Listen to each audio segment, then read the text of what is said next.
사무엘상 30장 1절에서 우리 8절까지 말씀 찾으신 줄 알고 저와 함께 교독하시겠습니다. 제가 먼저 읽겠습니다. 다윗과 그의 사람들이 사흘 만에 시글락에 이른 때에 아말렉 사람들이 이미 네겝과 시글락을 침노하였는데 그들이 시글락을 쳐서 불사르고 거기에 있는 젊거나 늙은 여인들은 한 사람도 죽이지 아니하고 다 사로잡아 끌고 자기 길로 갔더라. 다윗과 그의 사람들이 성읍에 이르러 본즉 성읍이 불탔고 자기들의 아내와 자녀들이 사로잡혔는지라. 다윗과 그의 함께한 백성이 울 기력이 없도록 소리를 높여 부르더라. 다윗의 두 아내 이스라엘 여인 아히노암과 갈멜 사람 나발의 아내였던 아비가일도 사로잡혔더라. 백성들이 자녀들 때문에 마음이 슬퍼서 다윗을 돌로 치자 다윗이 크게 다급하였으나 그의 하나님의 말을 다윗이 아히멜렉의 아들 제사장 아비아달에게 이르되 원하건대 에봇을 내게로 가져오라. 아비아달이 에봇을 다윗에게로 가져가매 다윗이 여호와께 묻자와 이르되 내가 이 군대를 추격하면 따라잡겠나이까 하니 여호와께서 그에게 대답하시되 그를 쫓아가라. 내가 반드시 따라잡고 도로 찾으리라. 아멘. 지난 간밤도 편안히 쉬셨습니까? 예.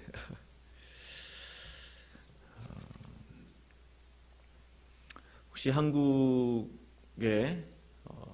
1997년도에 출시됐던 그 시티폰이라고 혹시 아세요? 시티폰. 얼마나 신기했는지요. 그 당시에 전화기를 가지고 다니는 것이 굉장히 신기했죠. 보통 그 전에 고급 차들 보면은 그 차 안에 이제 카폰이 있는 차들이 종종 있었거든요. 그것도 굉장히 신기했는데 이제 받는 건 안 되고 거는 것만 되는. 그래서 처음엔 그랬다고 그러죠. 받는 건 안 되고 거는 용으로만. 시티폰이 한국에 출시되면서 정말 이동통신의 새바람이 불기 시작했습니다. 그전에는 이제 삐삐였다가 이제 갑자기 전화기를 들고 다니니까 사람들이 초창기 이동통신 기술이 아직은 이제 걸음마 수준이었기 때문에 그 당시에 말 그대로 시티폰이에요. 시내 안에서 있을 때만 전화가 되는 거죠. 조금만 변두리로 나가면 수신 불가지역이 되는 것입니다. 그 이제 통신 회사들이요, 이동통신 회사들이 막 나오면서 제품들을 출시하고 그 기지국들을 설치하잖아요. 그 안테나들. 근데 경쟁적으로 막 하다 보니까 그 수신 불가 지역을 잘 이제 선정하고 고려해서 그런 지역에 이렇게 막 세워야 되는데 그냥 막 우후죽순으로 막 그냥 경쟁적으로 세우기 시작했던 거죠. 안테나들을. 그러니까 도시 안에 있는데도 수신이 안 되는 지역이 항상 있었던 것 같아요. 지금 기억해보면 여기는 왜 안 세워지는 거야 이제. 그러니까 이제 뭐 기지국 세우는 비용 때문에 또 마땅한 장소가 없어서 그러면은 시내 안에 있음에도 불구하고 전화가 안 되는 거죠. 미국 초창기에 그 시티폰이 처음에 만약에 나왔다면 그 처음에 기술이 이제 도입돼서 시작됐다면 얼마나 이게 힘들었을까 그 당시에. 뭐 저는 그 당시에 미국에 있지 않았기 때문에 잘 모르지만요. 이 넓은 땅을 커버하려면은 얼마나 많은 기지국들을 세우고 참 오래 걸렸을 것 같아요. 제 하나의 기억 중에 하나가 이제 제가 성악을 공부하고 있을 때, 미국 대학에서 성악을 공부하고 있을 때 어느 미국 여학생이 이제 졸업 연주를 하게 됐어요. 그래서 이제 졸업 연주 곡으로 뭐 솔로를 쭉 하다가 듀엣곡이 이렇게 있거든요. 그래서 제가 테너 역할을 또 하고 이제 그 여학생이 이제 여주인공 하나 역할을 하고 같이 불러야지 그게 곡이 완성이 되는 거죠. 연습도 좀 많이 해놓고 그래서 이제 그날 오기만을 기다리고 했는데 제가 준비해서 이제 출발을 해서 가는데 갑자기 이 수신 불가 지역이 되는 거예요. 처음 가보는 지역이니까. 졸업 연주를 하는 장소가 이제 학교가 아니라 다른 지역이었거든요. 내비게이션도 갑자기 안 돼요. 전화도 안 돼요. 전화를 아무리 걸어도 안 돼요. 전화가 오는데 그게 안 돼요. 이게 정말로 수신 불가 지역이었어요.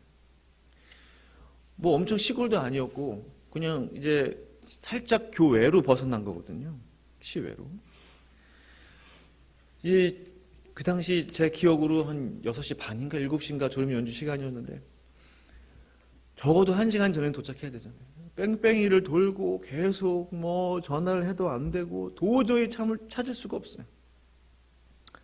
얼마나 고생을 했는지 몰라요. 지금도 그 기억이 생생합니다. 온 동네를 돌고 돌아도 졸업 연주 장소를 찾을 수가 없었어요. 아무리 전화를 해도 전화를 받지 않고 전화가 와도 제대로 제가 통화할 수 없었다. 이 소통이 돼야 하는 그 상황에 소통이 되지 않으니까 정말로 이거 뭐 다급해지는 겁니다. 정말 큰 위기인 거죠. 얼마나 미안했는지 몰라요. 나 때문에 졸업 연주를 망쳤구나. 나중에 제가 사과는 했지만은 이 전화 한 통화가 얼마나 중요한지, 소통을 한다는 것이 얼마나 중요한지를 정말 깨달았던 시간이었습니다. 우리가 잘 아는 대로 뭐 몇 달 전에 이태원에서 큰 사고가 있었잖아요. 그것도 결국은 소통의 문제였지 않았나 생각을 해봐요. 몇 시간 전부터 전화를 하고 또 했지만은 전화가 됐음에도 불구하고 서로 소통이 되지 않았다. 참으로 중요합니다. 누군가와 소통한다는 것은. 하나님과의 소통도 마찬가지라는 생각을 하게 돼요.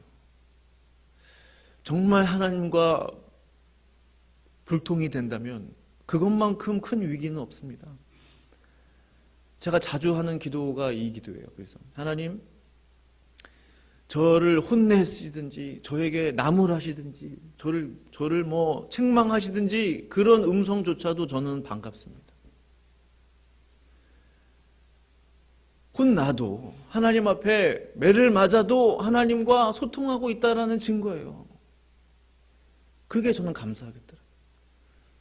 가장 큰 위기는 뭐냐면 내가 지금 하나님과 온라인으로 지금 연결되어 있나? 내가 하나님과 지금 소통되어 있나? 내가 지금 하나님의 음성을 잘 듣고 있나? 하나님의 말씀을 잘 듣고 있나? 저를 책망하는 말씀과 음성이라 할지라도 저에게 반가운 거예요. 다행이다. 하나님이 여전히 나와 함께 하시는구나. 하나님이 나와 함께 하신다는 증거잖아요. 너 이렇게 하면 안 된다. 너 왜 이렇게 하느냐? 그게 얼마나 감사하고 반가운지 몰라요. 성도 여러분 어떠십니까? 좋은 말씀만 들어야 반갑습니까? 내가 너를 사랑한다, 축복한다, 내가 응답하겠다, 그것만 반가운 게 아니에요. 하나님이 나를 깨우쳐 주시는구나. 하나님 나에게 이 말씀으로 도전을 주시는구나. 내가 잘못 생각했던 부분을 하나님이 바로 잡아주시는구나. 그것이 반가운 거죠. 감사한 거죠. 이 소통의 중요성입니다. 소통의 중요성. 중요한 것은 하나님과의 그 교제라는 것이죠. 다윗은요, 우리가 잘 아는 대로 참 허물이 많은 사람이었어요. 중요한 것은 하나님이 다윗을 참으로 사랑하셨다는 거예요. 다윗처럼, 내 종 다윗처럼 항상 다윗의 마음과 같지 아니하였다. 왕들을 평가하실 때 다윗의 길을 따르지 아니하였다. 항상 기준이 다윗이었어요. 그게 왜 하나님이 다윗을 좋아했을까? 왜 하나님이 다윗을 사랑했을까? 제가 중요한 부분을 깨닫습니다. 바로 소통이었더라고요. 허물이 많았어요. 잘못이 많았어요. 다 아시는 대로. 그런데 중요한 건요, 다윗처럼 하나님과 긴밀하게 소통했던 사람이 별로 없어요. 위대한 다윗보다 훌륭한 사람들이 많습니다. 믿음적으로나 신앙적으로, 인격적으로 충분히 왕으로서 준비되어 있는 사람들이 있었다고 봐요, 저는. 근데 왜 하나님이 다윗을 좋아했느냐? 다윗은 하나님과 소통할 줄 아는 사람이었어요. 더 쉽게 말하면 다윗이 하나님과 친했다는 거예요. 친구처럼. 우리가 찬양 부르지 않았습니까? 찬송가 찬양. 하나님과 친구처럼 긴밀했어요. 정말 아버지와 아들처럼 가까웠어요. 가족처럼. 다윗은 하나님께 묻지도 않고 사울의 칼을 피하기 위해서 블레셋으로 망명을 하지 않습니까? 올바른 행동이 아니었어요. 다윗과 또 그의 부하들의 가족들이 머물고 있는 시글락을 완전히 비우고 그것 또한 지혜롭지 못했어요. 이스라엘과 전쟁하기 위해서 나간 거잖아요. 블레셋 편에 속해가지고. 그러나 전쟁 한번 제대로 하지도 못하고 3일 만에 돌아오게 되잖아요. 그러자 무슨 일이 벌어졌어요? 동네가 불타는 거예요. 그것을 보는 거예요. 그리고 사랑하는 가족들이 다 사라져 버렸어요. 그 모습을 본 다윗의 마음이 어땠을까? 가슴이 철렁 내려앉았을 겁니다. 그런 순간들 있으시잖아요. 가슴이 철렁 내려앉는 순간. 아, 이게 무슨 일일까? 큰 인생의 위기들이 있으셨을 거예요. 너무나도 슬프고 안타까웠어요. 그 산의 대장부들이, 군인들이 울며 불며 통곡하며 그러자 다 죽자. 사랑하는 가족 잃고 어떤 일이 벌어졌는지 모르니까 사람들이 없어졌으니까 다윗을 죽이자. 다윗 죽이고 우리도 죽자. 그런 심정이었을 거예요. 대장을 죽인다는 건 뭐예요? 우리 그냥 자멸하겠다는 거 아닙니까? 그 정도로 정말 급박한 상황이었어요. 정말 삶과 죽음이 종이 한 장 차이. 다윗이 죽고 그 당시에 그랬으면 이미 다 끝난 거예요. 그때 다윗은 하나님을 의지할 수 있었다는 거예요. 그때 다윗은 하나님을 의지했다는 겁니다. 6절 말씀 보니까 백성들이 자녀들 때문에 마음이 슬퍼서 다윗을 돌로 치자 하니 다윗이 크게 다급하였으나 그의 하나님 여호와를 힘입고 용기를 얻었더라. 정말 죽느냐 사느냐의 인생의 문제 앞에서 다윗은 하나님을 의지했다라는 것입니다. 그리고 거기서 끝난 게 아니에요. 하나님을 의지하고 힘을 얻었어요. 그리고 끝난 것이 아니고 다윗은 하나님 앞에 물었다는 겁니다. 소통할 줄 알았다라는 것이죠. 8절에 다윗이 여호와께 묻자와 이르되 내가 이 군대를 추곡하면 따라잡겠나이까 하니 여호와께서 그에게 대답하시되 그를 쫓아가라 내가 반드시 따라잡고 도로 찾으리라. 여호와께서 그에게 대답하시되 말씀드린 대로 다윗은 허물이 많은 사람이었습니다. 그러나 다윗은 하나님과 소통할 줄 아는 사람이었다는 이게 그 증거예요. 하나님과 어떠한 관계를 정확하게 구체적으로 맺었는지 우리는 다 알 길은 없어요. 그런데 중요한 것은요. 사울은 아무리 하나님을 찾아도 하나님은 그에게 말씀해 주시지 않았어요. 완전 불통이었습니다. 그것이 큰 위기라고 그랬죠. 사울아 너 왜 그랬느냐? 너 이렇게 할 수 있느냐? 책망의 음성을 듣는 게 축복이에요. 책망의 음성을 들을 수 있는 게 축복이라고. 큰 축복이에요. 아직 하나님이 나와 연결되어 있구나. 소통하고 계시는 거예요. 사울은 그것조차 허락되지 않았잖아요. 다윗은 하나님 앞에 물었을 때 그가 비록 실수하고 잘못했기 때문에 이런 상황이 벌어졌지만 그럼에도 불구하고 다윗은 하나님 앞에 나아갈 수 있었던 사람, 하나님과 교제할 수 있었던 사람, 소통할 줄 아는 사람이었다라는 것입니다. 그 증거가 바로 여호와께서 그에게 대답하시되 이것이 얼마나 큰 은혜입니까? 우리가 물었는데 하나님이 대답이 없어요. 이것만큼 답답한 게 어디 있어요? 아시죠? 전화했는데 전화가 안 돼. 답답할 노릇이에요. 일주일 동안 전화가 안 돼. 살았는지 죽었는지 답답해요. 한 달 동안 연락이 안 된다고 생각해 보세요.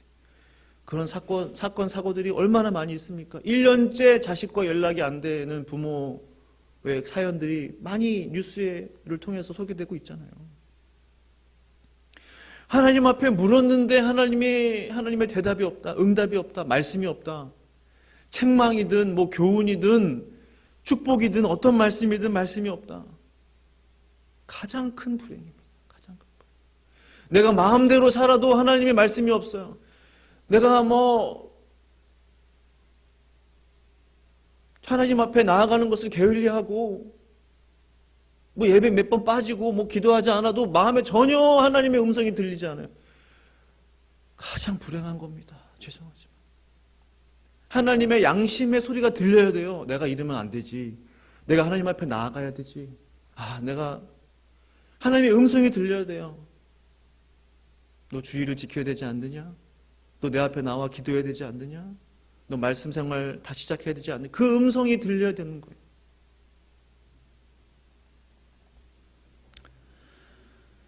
여호와께서 그에게 대답해 주셨다는 이 사실.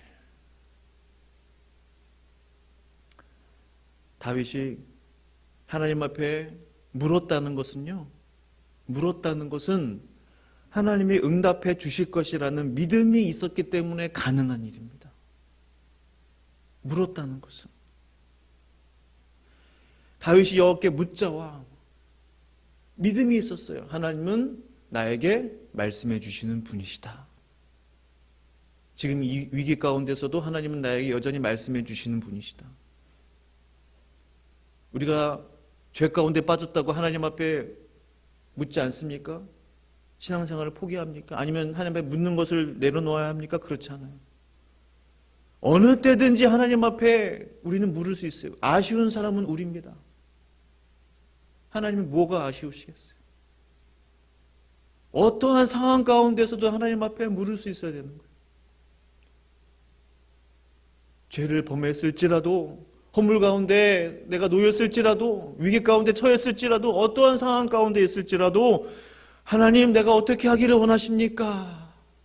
라고 담대히 물을 수 있어야 한다. 다윗은 그랬던 사람이에요. 하나님과 소통의 관계를 유지해 왔던 다윗이었습니다. 평소에 그런 생활이 계속 이어져 왔다는 거예요. 비록 중간중간 잘못이 있을지라도 평소에 친구 관계가 맺어져 있던 거예요. 쉽게 말하면 친구예요. 평소부터. 좀 친구가 잘못했다고 해서 그냥 밀어내고 내칩니까? 그렇지 않잖아요. 친구는 친구입니다. 그 정도로 다윗이 하나님과의 긴밀한 관계를 유지했다라는 사실입니다. 다른 사람과 이것이 차이예요. 다른 점이에요. 우리가 이 새벽에 하나님 앞에 나왔습니다. 왜 나왔는가? 우리의 간절한 소원을 아뢰는 건 너무나 중요합니다. 그것보다 더 중요한 것은요, 하나님과의 긴밀한 소통의 관계를 더 쌓아가기 위함인 줄로 믿습니다. 우리가 죄를 범했을지라도, 우리가 낙심했을지라도, 위기 가운데 있을지라도, 정말 이 다윗이 처한 이 상황, 당장에 죽이자 할 때 죽이면 다윗은 죽는 거예요. 그런 상황에 놓여 있을지라도 하나님 앞에 소통할 수 있는 그 관계, 돈독한 관계, 친밀한 관계를 유지하는 그 연습을 하기 위한 시간이 바로 이 새벽 시간인 줄로 저는 믿는 것입니다. 이 소통의 관계만 우리가 하나님 앞에서 맺을 수만 있다면, 일방적이지 않고 하나님과 친밀한 교제의 관계만 맺을 수만 있다면 하나님은 항상 우리와 함께 하시고, 우리가 죄를 범했을지라도 너 그렇게 하면 안 된다, 그 음성조차도 우리가 반감으로, 감사함으로 받을 수 있다는 사실입니다. 이 새벽에 하나님 앞에 기도하실 때 우리 살아계신 하나님과 긴밀하고 또 친밀한 또 소통의 관계, 교제의 관계 또 맺을 수 있으시기를 간절히 축원합니다. 기도하시겠습니다. 하나님 아버지 감사합니다. 비록 죄를 범하였을지라도, 비록 연약하여 넘어졌을지라도, 비록 나의 잘못과 실수로 큰 위기에 빠졌을지라도 다윗은 하나님과 소통할 수 있었던 사람이었습니다. 하나님, 우리도 하나님과 소통할 수 있는, 긴밀한 교제를 나눌 수 있는 그런 믿음의 사람들이 다 될 수 있도록 이 새벽 주님의 큰 은혜 베풀어 주시옵소서. 주의 음성은 그 음성조차도 반가운 것임을 믿고 하나님과 긴밀한 교제의 시간, 영적으로 온라인의 상태에 계속 놓일 수 있는 귀한 시간 될 수 있도록 하여 주시고, 이 새벽에 간절히 기도하는 기도의 제목들마다 주께서 응답해 주시고 말씀해 주시는 귀한 이 새벽 되게 인도하여 주시옵소서. 감사드리고 예수님의 이름으로 기도드립니다. 아멘.